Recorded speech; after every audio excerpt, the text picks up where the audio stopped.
Existen 7 pecados capitales que afectan a nuestras propias almas. Son pecados mortales y tienen graves consecuencias en nuestra vida espiritual. Lujuria, envidia, gula, pereza, avaricia, ira y soberbia. Según la teología cristiana, para cometer uno de estos pecados mortales no hace falta más que desearlo. Las Escrituras dicen que el pecado se paga con la muerte. Detrás de cada uno de estos pecados hay una historia oculta que explica por qué llegaron a ser mortales. Los 7 pecados capitales han tenido una enorme repercusión en la historia, en la sociedad y en nuestras almas. No se pueden transgredir las leyes de Dios sin pagar un alto precio. Y el más tentador de los 7 pecados capitales es la pereza.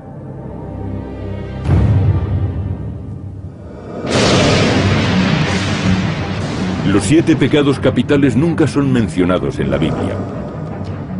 Aparecieron por primera vez 3 siglos después de que se escribiera el Nuevo Testamento.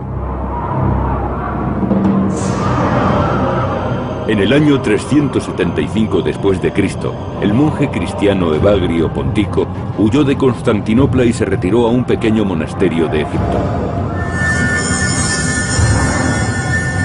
Allí redactó una lista de tentaciones, según él, las más peligrosas para el alma. Las tentaciones resultaron ser 8. Y la pereza no aparecía como una sola, sino que figuraba como 2 tentaciones mortales. Evagrio llamó a una de ellas asedia, que podría traducirse como apatía. La otra tentación mortal era tristitia, que se traduce por tristeza. Evagrio pensaba que tanto la apatía como la tristeza podían conducir inexorablemente al abismo del infierno. En el año 590 después de Cristo, el Papa Gregorio Magno examinó la lista de Evagrio y redujo las tentaciones a 7, combinando asedia y tristitia en el pecado de pereza.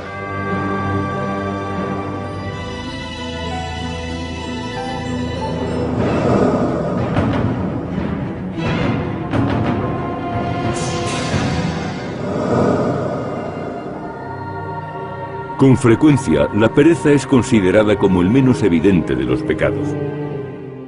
Sabemos que la pereza es uno de los pecados capitales, pero en realidad no parece tan obvio.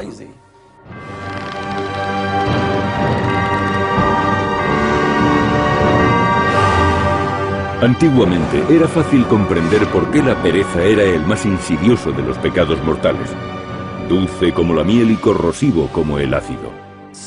Es quizás el más terrible de los pecados. Es un sentimiento de autocompasión, de lástima por uno mismo. Es como estar continuamente diciendo, qué pena me doy. Y eso conduce a una actitud letárgica. La pereza es lo que permite que existan la pobreza y la injusticia, y que nadie luche contra ellas. Somos demasiado perezosos para hacer algo al respecto.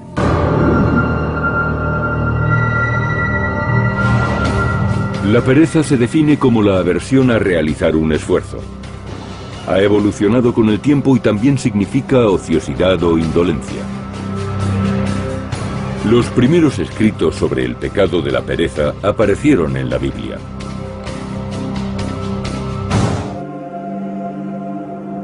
En las Sagradas Escrituras se denuncia reiteradamente la ociosidad y la pereza. El libro de los Proverbios dice: el que es negligente en su trabajo es hermano del que destruye.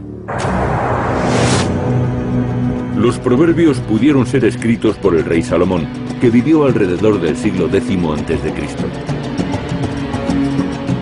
Se cree que fue el más sabio de los reyes.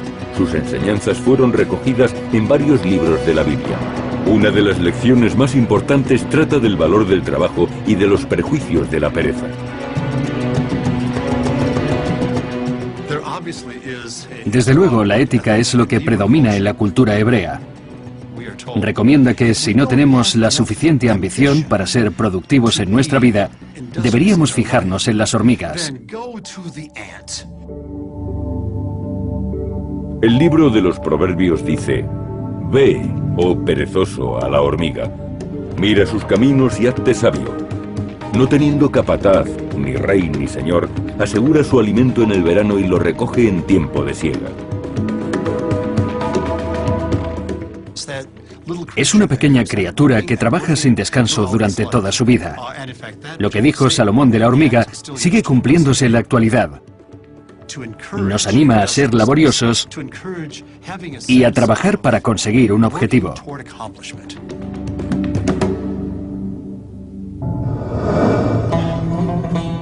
En una sociedad agrícola como en el antiguo Israel, no ser amigo del trabajo podía llevar a la persona a morir de hambre. El pecado de la pereza no solo destruye el alma, sino que puede matarnos a nosotros y a nuestras familias. Ese era el mensaje de Salomón en sus proverbios. Hacia el año 390 a.C., los filósofos y profetas griegos predicaron las virtudes del trabajo. Sin embargo, hubo una voz en la antigua Atenas que proclamaba que la pereza no era un vicio, sino una virtud. Su nombre, Diógenes. Vivió en Atenas, y mientras otros filósofos como Platón y Aristóteles enseñaban ética, Diógenes defendía las virtudes de la pereza. No tenía trabajo, deambulaba de un sitio a otro, mendigaba y decía frases muy ocurrentes. Diógenes se enorgullecía de no tener hogar. Solía refugiarse en un barril en medio de la calle.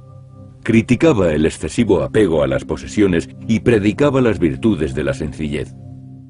Siempre decía, ¿para qué trabajar? ¿Para qué tener un oficio? ¿Para qué dedicar tanto tiempo a acumular riqueza si luego no podemos llevárnosla? ¿Para qué buscar placeres pasajeros? Diógenes opinaba que había que aprovechar el momento y vivir con sencillez. Se dice que Alejandro Magno, impresionado por la humildad y la sabiduría de Diógenes, lo buscó por las calles de Atenas.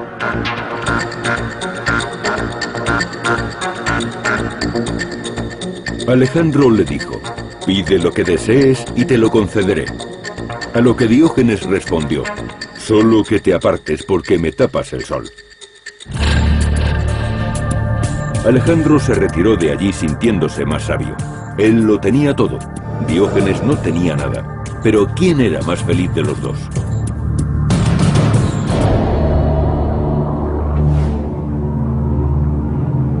Curiosamente, 300 años más tarde, Jesús dijo cosas muy parecidas.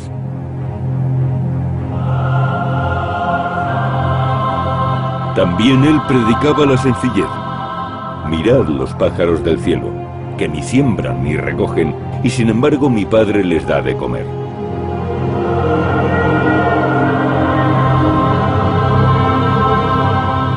Pero no todos los seguidores de Jesús estaban de acuerdo con esas ideas. El apóstol San Pablo condenó el pecado de la pereza diciendo: apartaos de los hermanos que no trabajan. Si un hombre no se afana, no comerá.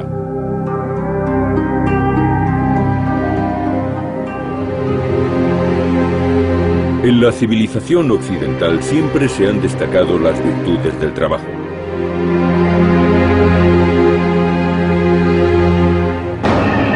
Y el pecado de la pereza fue considerado mortal. Hacia el año 375 se pensaba que la pereza era una transgresión de la ley de Dios. Y para Evagrio Pontico, la pereza se componía realmente de dos pecados. Al primero lo llamó acedia. Podríamos decir que la acedia es un tipo de apatía espiritual que anula la motivación y resulta tan peligrosa porque la persona no muestra ninguna iniciativa. La indolencia sería otra forma de calificarla.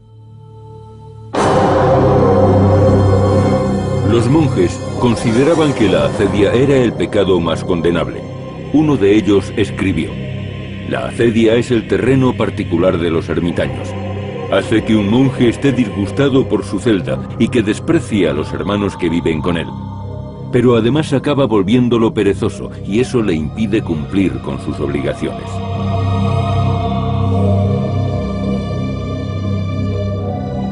La acedia no se corresponde con el significado moderno de pereza, más bien expresa apatía y melancolía. Acedia, en mi opinión, significa desgana. Uno se siente incapaz de preocuparse incluso de sus obligaciones. La persona no encuentra ninguna motivación. Yo llamo a la acedia morfina espiritual. Cuando te inyectan morfina, dejas de sentir dolor y por tanto acaban tus preocupaciones. En mi opinión, la acedia provoca los mismos efectos. Según Evagrio Pontico, la pereza contenía otra tentación maligna, la tristitia, que se traduce como tristeza.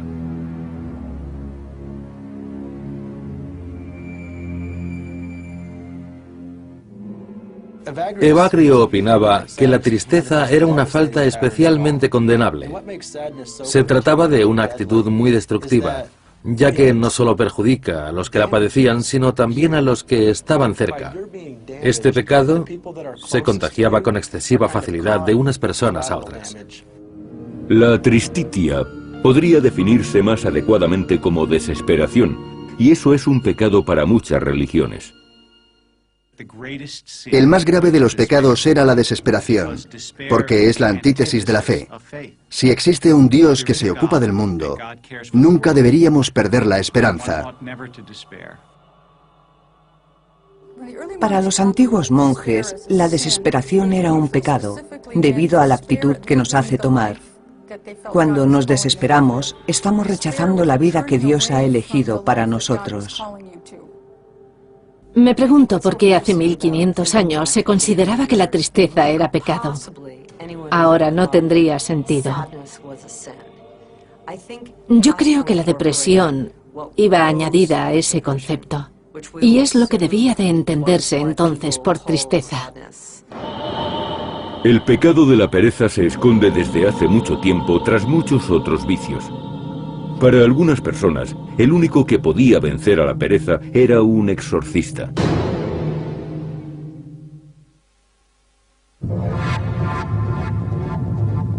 Los 7 pecados capitales han sido utilizados como guía por los cristianos durante más de 1000 años. El pecado de la pereza se caracteriza porque combina apatía, descuido, dejadez y desconsuelo. Pero en la antigüedad, muchos opinaban que no era un pecado sino una enfermedad. Alrededor del año 500 a.C., los griegos pensaban que la pereza podía ser curada.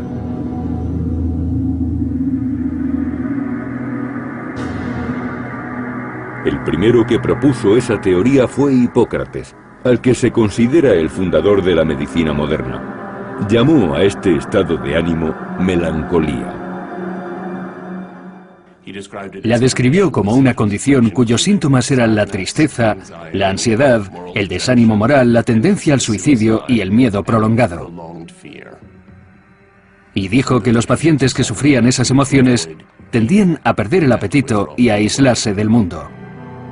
Hipócrates creía que estos síntomas se debían a un desequilibrio entre los 4 fluidos corporales, a los que llamaban humores. Y estos 4 humores eran la sangre, la flema, la bilis negra y la bilis amarilla. Demasiada bilis negra hacía que la persona se volviera melancólica, desganada y apática.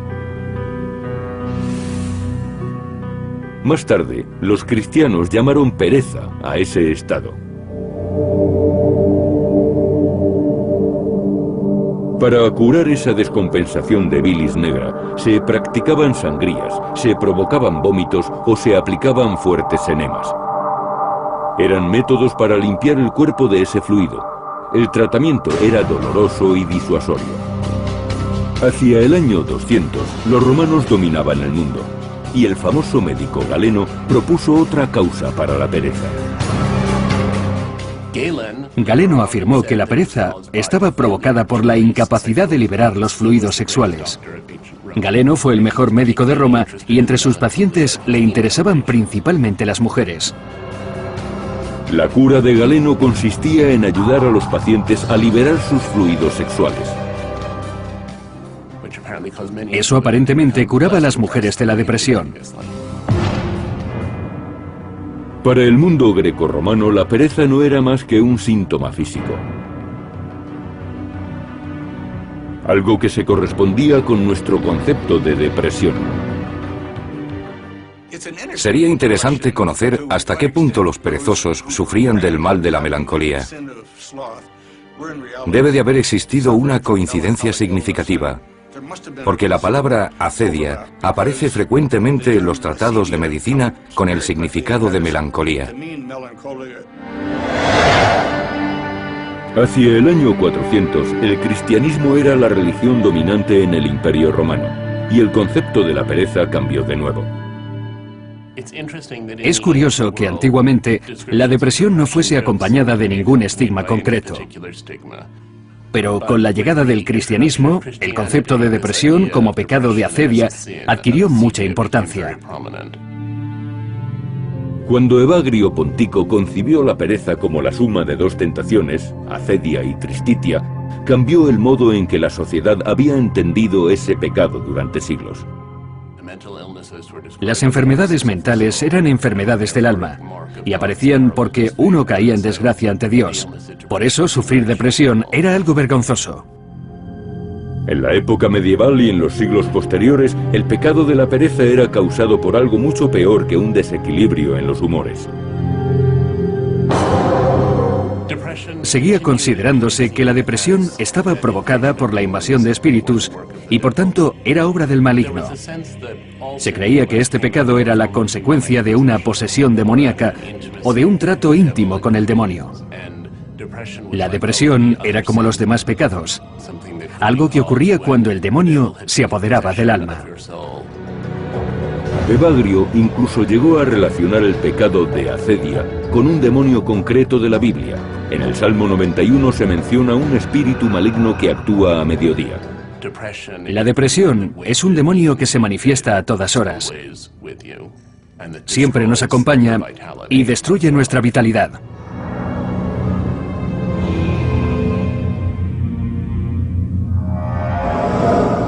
En 1589, el demonio se había convertido en objeto de estudio, y los demonólogos han dejado elaboradas enciclopedias sobre el tema.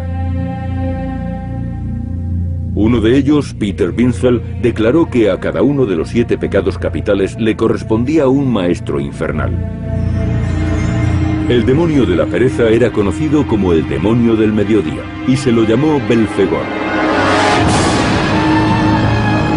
Es posible que el nombre Belfegor provenga del antiguo dios asirio Baal-peor. Binsfeld escribió que este demonio engaña a los hombres para que sientan mal humor, desesperación e insignificancia. En cuanto el pecador ha aceptado la invitación del demonio, este toma posesión de su cuerpo. Por eso se concluyó que era necesario exorcizar a los demonios. En la Edad Media, la práctica se empleaba con personas deprimidas. Yo soy el auténtico exorcista. Y al proceso de eliminar los demonios del cuerpo se le llamó exorcismo. Los judíos lo practicaban.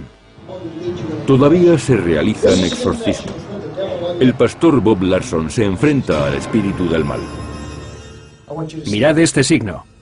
Es el símbolo de vuestra derrota. El pastor Bob Larson practica cientos de exorcismos al año. Miradlo. Dice que el demonio Belfegor está vivo y lleno de energía. Habéis perdido. Habéis sido derrotados. He conocido a personas poseídas por el demonio de la acedia, que forma parte del pecado de la pereza.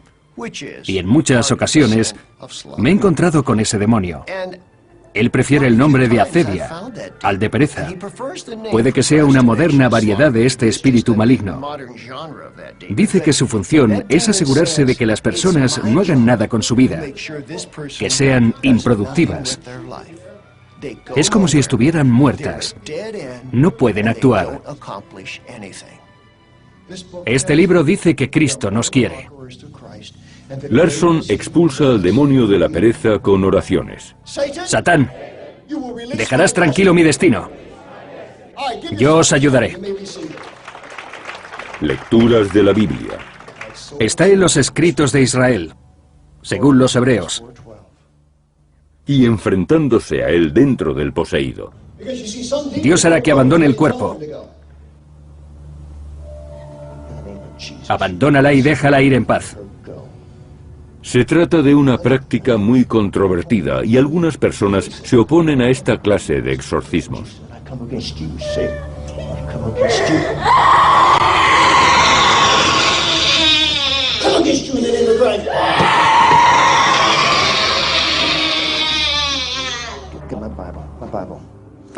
A veces se habla de los demonios interiores. Pero puede ser peligroso tomarse esta expresión en el sentido literal. Las personas psicológicamente débiles creen que es un auténtico demonio lo que habita en su interior y empiezan a tener experiencias muy desagradables.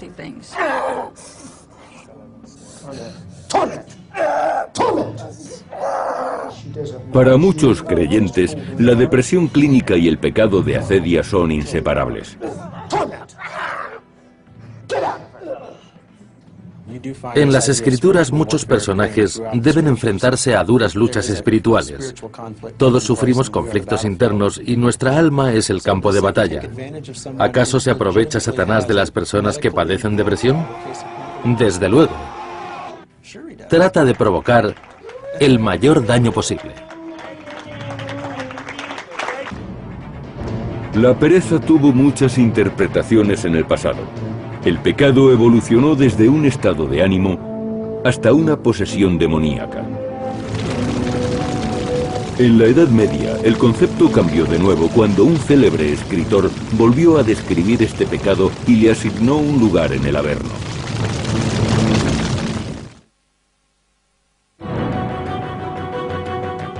Los 7 pecados capitales son una parte importante de la teología cristiana. Uno de los más controvertidos es el pecado de la pereza.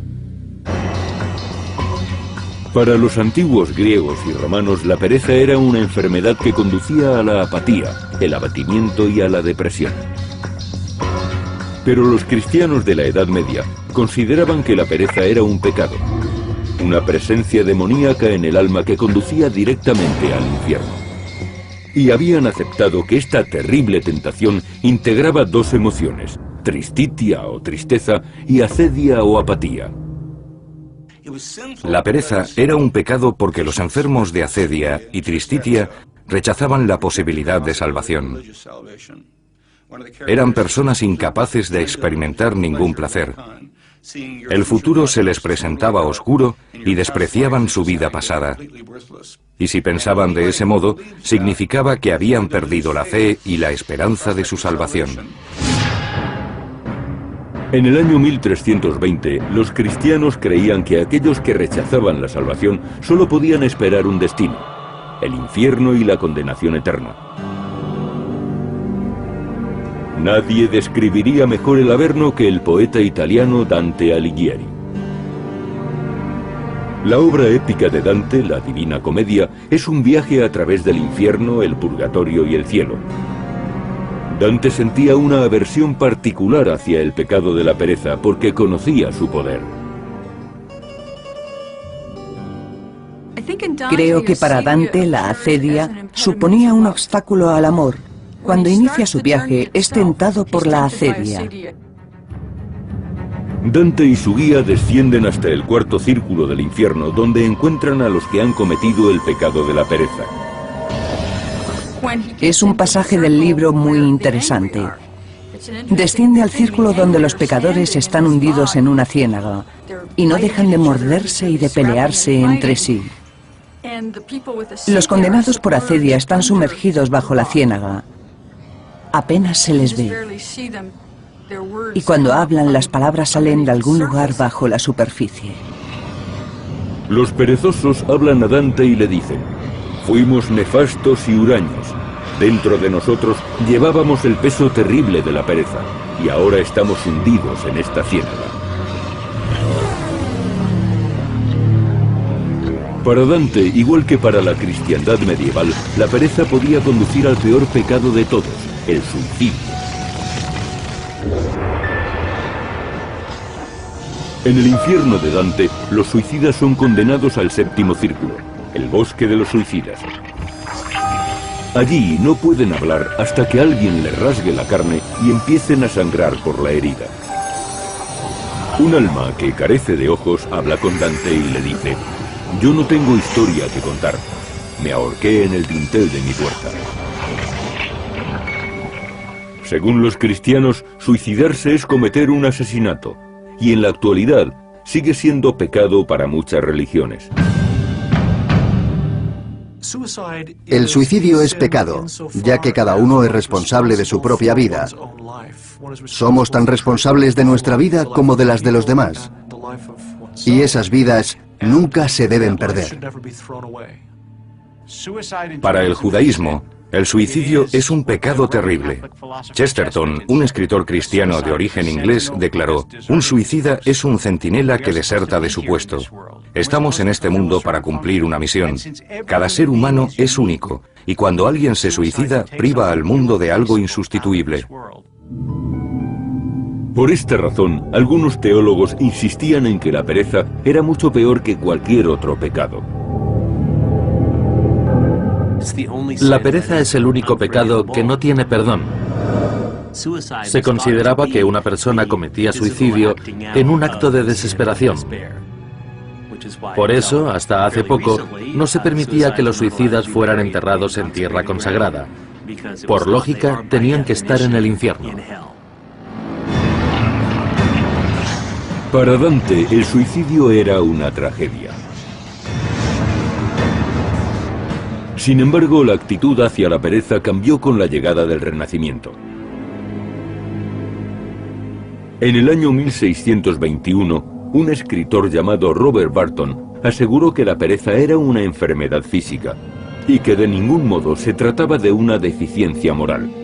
Tituló su libro Anatomía de la melancolía. Sin duda alguna, Robert Burton fue el que mejor escribió sobre la melancolía y sobre la depresión. No proponía exorcismos, ya que los consideraba inútiles y ridículos. Él recomendaba recurrir a los amigos y sincerarse con ellos. Pero sobre todo, se trata de tener paciencia y de esperar a que la depresión vaya pasándose de un modo natural. Burton se diagnosticó a sí mismo la enfermedad de la melancolía y culpó parcialmente a la astrología. A los 62 años redactó su propio horóscopo y creyó haber averiguado el día y la hora exacta en la que moriría. Curiosamente, Burton murió en el momento que había previsto. Muchos creyeron que por su propia mano. En 1629 se formó la colonia de la Bahía de Massachusetts. Allí nació un concepto muy diferente de la pereza para los colonos. Los puritanos no tenían tiempo para ideas románticas sobre la pereza. Los colonos americanos tenían una idea muy radical sobre la depresión. Pensaban que era una obra del demonio que estaba presente en todas partes. Sufrían muchas dificultades y estaban aislados del apoyo exterior. La depresión era frecuente en las colonias, ya que tenían que luchar contra la enfermedad y la muerte. Tal y como decía el libro de los Proverbios, los puritanos creían que el trabajo, el ahorro y el esfuerzo conducían a la felicidad. De aquellos laboriosos fundadores proviene la expresión ética puritana de trabajo. Cotton Mather fue un predicador que vivió a finales del siglo XVII y principios del XVIII. Y como otros predicadores de su tiempo, no tenía muy buena opinión de la depresión. De hecho, en las primeras colonias puritanas, el pecado de la pereza era un crimen punible. Pero cuando la mujer de Cotton Mather sufrió una fuerte depresión, el estricto predicador se volvió más tolerante hacia este pecado. Escribió algo maravilloso: que los amigos de los melancólicos no se cansen de la carga que llevan con tanta paciencia.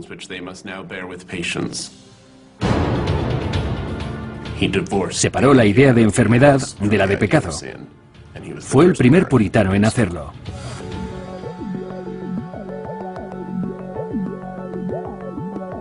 La tendencia innovadora de los americanos se impuso y el pecado de la pereza fue juzgado con mayor tolerancia. Por ese motivo, muchas personas intentaban aprovecharse de este pecado tan ambiguo.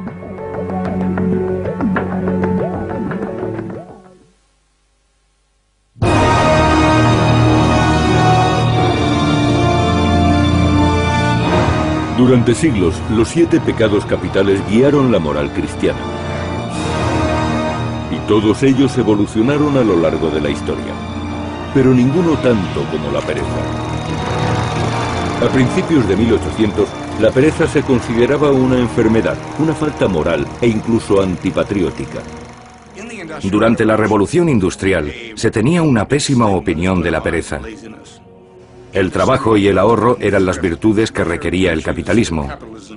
Resultaban fundamentales para la economía de mercado. Es la ética puritana. ¿Qué haces tumbado cuando deberías estar levantado y trabajando? Hay que trabajar para el Señor, para el capataz, para que el país crezca y para que el ferrocarril llegue hasta el oeste.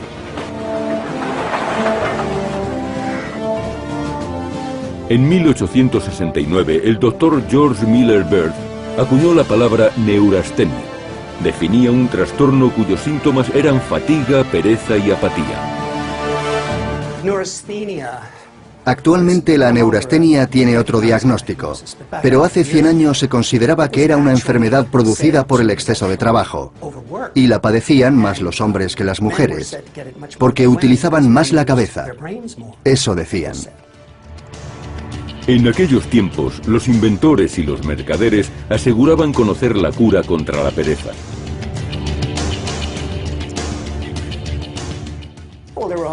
Los buhoneros vendían toda clase de bebidas y tónicos en la parte de atrás de sus carretas. Además, daban espectáculos con banjos y organizaban bailes. A principios del siglo XX, los espectáculos de medicina ambulante tenían mucho éxito. Combinaban la venta con el entretenimiento. Y el producto más importante era un tónico que podía curar la pereza.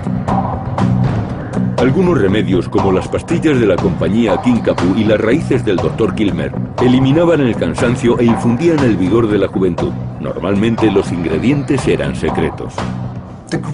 El ingrediente principal era el alcohol. La gente solía creer que se había curado, tanto si era verdad como si no. En la década de 1920 se recurrió a la tecnología para curar la pereza y se diseñaron unos dispositivos mecánicos que mitigaban los efectos de este mal. La electricidad actúa como estimulante. Había comida eléctrica, cinturones y sombreros eléctricos. Aparecían numerosos tratamientos curativos como las ondas de radio, los imanes de gran tamaño e incluso el agua radioactiva. Pero a la hora de revivir el espíritu y reducir la apatía, no hubo nada tan popular como las glándulas. En la década de los años 20, una nueva generación de doctores afirmó que el estímulo y el vigor podían extraerse de una fuente infalible. Ron Square era profesor de Harvard. Había creado una emulsión de testículos de cobayas y de perros y afirmaba que inyectada en el brazo producía unos resultados fantásticos. Se conocería como terapia glandular y cada vez se volvía más estrafalaria. Un médico francés llamado Serge Voronov trasplantó testículos de mono a algunos hombres. Esta intervención les ayudaría a vencer la pereza y a recuperar su juventud perdida. Esa cirugía se hizo muy famosa, incluso en la cultura popular. En las historias de Sherlock Holmes hay referencias a operaciones con glándulas de mono y también en una canción de la película Los Cuatro Cocos de los hermanos Marx. Pero nadie tendría tanto éxito en la utilización de glándulas como el Dr. John Brinkley de Milford, Kansas. Brinkley no recurría a los testículos de mono. Lo que él utilizaba era mucho más fácil de conseguir. Testículos de macho cabrío, un animal conocido por su vigor. Brinkley realizó su primera operación glandular en 1918. Cobró $750 por implantar testículos de macho cabrío a un granjero. La operación tuvo tanto éxito que muy pronto había hombres haciendo cola en la pequeña clínica de Kansas. Abría a la persona y le implantaba las glándulas de macho cabrío. A veces las untaba con ajo y lo mezclaba todo en diferentes cócteles. A lo largo de los años acabó haciendo unas 16.000 operaciones de este tipo.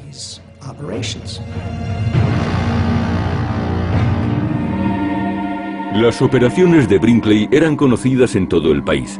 Se decía que combatían todos los vicios asociados a la pereza, especialmente la impotencia. Brinkley aseguraba que las glándulas de macho cabrío habían curado 27 enfermedades, desde el enfisema hasta las flatulencias. En cierta ocasión aplicó el tratamiento a un senador de Colorado. El paciente alardeaba orgulloso de llevar glándulas de macho cabrío. 1 año y medio después, estaba muerto.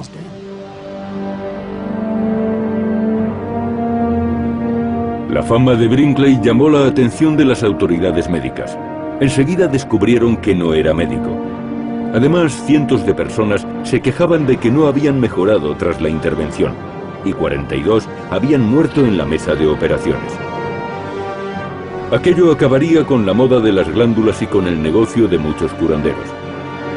Pero la búsqueda de una solución para la pereza aún continúa, generalmente dirigida por negociantes sin escrúpulos. Hace poco vi un anuncio de pastillas de pene de cocodrilo. Se fabricaban según una antigua receta china que tenía más de 2000 años. En Internet podemos encontrar muchos productos de ese estilo. También ahora existen miles de charlatanes como Brinkley. Ofrecen remedios milagrosos en la red y en los infocomerciales de televisión. A mediados del siglo XX, la ciencia afirmó que la pereza no era obra de ningún demonio. Es una actitud controlada por compuestos neuroquímicos que se encuentran en el cerebro.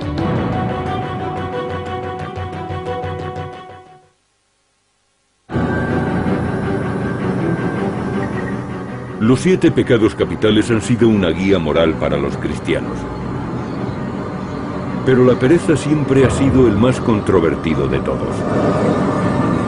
¿Es la pereza un pecado o una enfermedad? El debate ha durado siglos. En la actualidad, los expertos creen que la ciencia puede darnos las respuestas. La forma más simple de la pereza es una que todos experimentamos: dejar las cosas para más tarde. En la Universidad de Carleton, Ottawa, el Dr. Timothy Pilcher ha hecho de este comportamiento el centro de una serie de estudios. Las investigaciones de Pitchell revelan que esta forma de pereza es muy corriente y muy poco rentable. El 95% de los estudiantes muestran apatía y del 15 al 20% de las personas dicen que la experimentan de un modo crónico.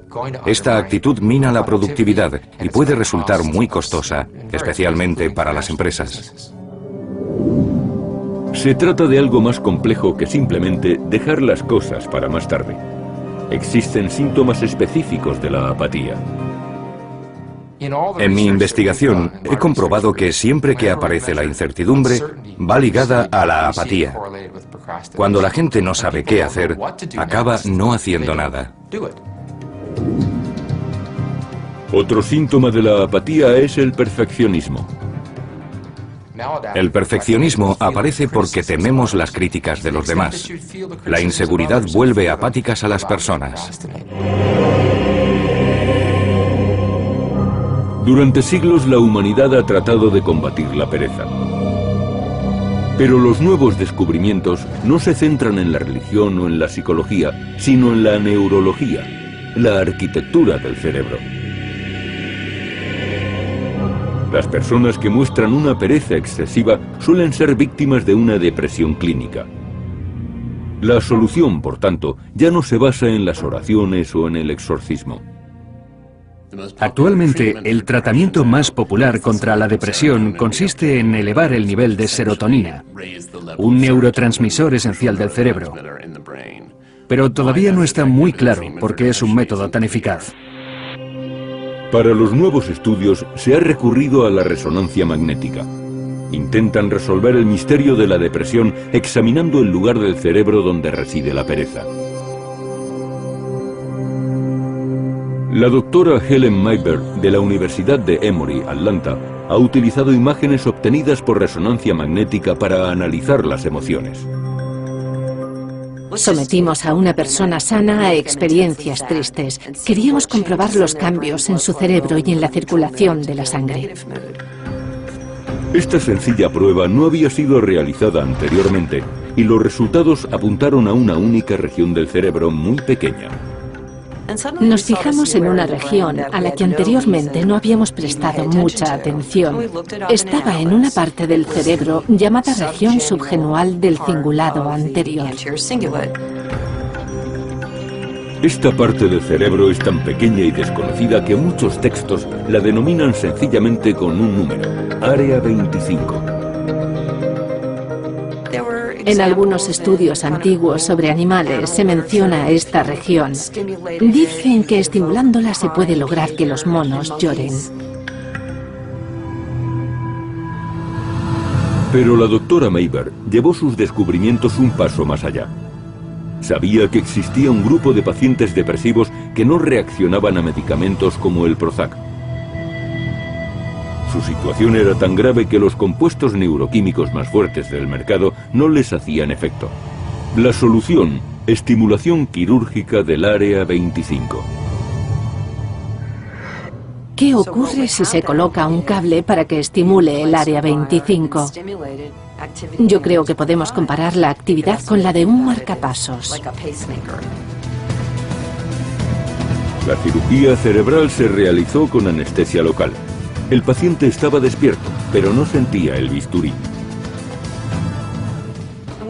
Pudimos comprobar que muchos pacientes experimentaban una sensación de mejoría, de alivio. Ocurría más o menos en 1 de 4 contactos cuando sobrepasábamos los 5 miliamperios. Los resultados fueron concluyentes. Los pacientes que no respondían al Prozac o a otros antidepresivos experimentaron una gran mejoría con los implantes. La cirugía del área 25 parece tener el mismo efecto que los exorcismos. Y tanto si se trata de un pecado como de una enfermedad, librarse de la pereza cambia la vida de las personas. Por tanto, ¿ha demostrado la ciencia que la pereza es una enfermedad física y no una decisión moral? ¿Prueba esto que la pereza no es un pecado? La pregunta sigue en pie, pero está claro que la tentación de caer en la pereza no ha desaparecido. Y la tecnología no mejora la situación. Decimos, voy a leer mis emails, y horas más tarde seguimos con el ordenador. Es algo muy tentador, gracias a lo inmediato de la recompensa. Durante miles de años el pecado de la pereza ha formado parte de la condición humana. Ha sido diagnosticado por médicos, denunciado por guías espirituales e incluso ensalzado por antiguos filósofos. Y según la tradición cristiana, basta un simple acto de pereza para condenarnos al infierno.